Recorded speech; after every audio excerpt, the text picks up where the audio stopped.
എന്നും വിളിക്കുന്നു.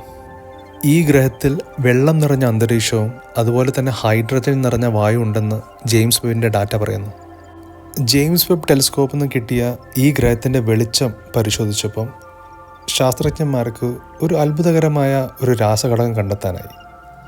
ഈ ഗ്രഹത്തിൻ്റെ അന്തരീക്ഷത്തിൽ മീഥെയ്ൻ, കാർബൺ ഡൈ ഓക്സൈഡ് അതുപോലെ തന്നെ ഏറ്റവും പ്രധാനപ്പെട്ട ഘടകമായ ഡിമീഥെയ്ൻ സൾഫൈഡ് അഥവാ DMS അത് കണ്ടെത്താൻ സാധിച്ചു. ഈ DMS എന്ന രാസവസ്തു നമ്മുടെ ഭൂമിയിൽ ഉൽപ്പാദിപ്പിക്കുന്നത് കടലിലുള്ള ജീവജാലങ്ങളാണ്. അപ്പോൾ അവിടെയും ജീവൻ ഉണ്ടാവാൻ സാധ്യതയുണ്ടെന്നാണ് കരുതപ്പെടുന്നത്.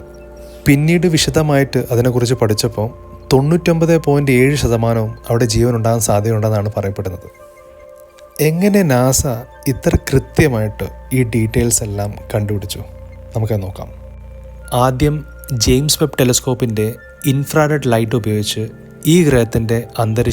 ഈ ഗ്രഹത്തിൽ വെള്ളം നിറഞ്ഞ അന്തരീക്ഷവും അതുപോലെ തന്നെ ഹൈഡ്രജൻ നിറഞ്ഞ വായു ഉണ്ടെന്ന് ജെയിംസ് വെബിൻ്റെ ഡാറ്റ പറയുന്നു. ജെയിംസ് വെബ് ടെലിസ്കോപ്പിൽ നിന്ന് കിട്ടിയ ഈ ഗ്രഹത്തിൻ്റെ വെളിച്ചം പരിശോധിച്ചപ്പം ശാസ്ത്രജ്ഞന്മാർക്ക് ഒരു അത്ഭുതകരമായ ഒരു രാസഘടകം കണ്ടെത്താനായി. ഈ ഗ്രഹത്തിൻ്റെ അന്തരീക്ഷത്തിൽ മീഥെയ്ൻ, കാർബൺ ഡൈ ഓക്സൈഡ് അതുപോലെ തന്നെ ഏറ്റവും പ്രധാനപ്പെട്ട ഘടകമായ ഡിമീഥെയ്ൻ സൾഫൈഡ് അഥവാ DMS അത് കണ്ടെത്താൻ സാധിച്ചു. ഈ DMS എന്ന രാസവസ്തു നമ്മുടെ ഭൂമിയിൽ ഉൽപ്പാദിപ്പിക്കുന്നത് കടലിലുള്ള ജീവജാലങ്ങളാണ്. അപ്പോൾ അവിടെയും ജീവൻ ഉണ്ടാവാൻ സാധ്യതയുണ്ടെന്നാണ് കരുതപ്പെടുന്നത്. പിന്നീട് വിശദമായിട്ട് അതിനെക്കുറിച്ച് പഠിച്ചപ്പോൾ 99.7% അവിടെ ജീവൻ ഉണ്ടാകാൻ സാധ്യതയുണ്ടെന്നാണ് പറയപ്പെടുന്നത്. എങ്ങനെ നാസ ഇത്ര കൃത്യമായിട്ട് ഈ ഡീറ്റെയിൽസ് എല്ലാം കണ്ടുപിടിച്ചു? നമുക്കത് നോക്കാം.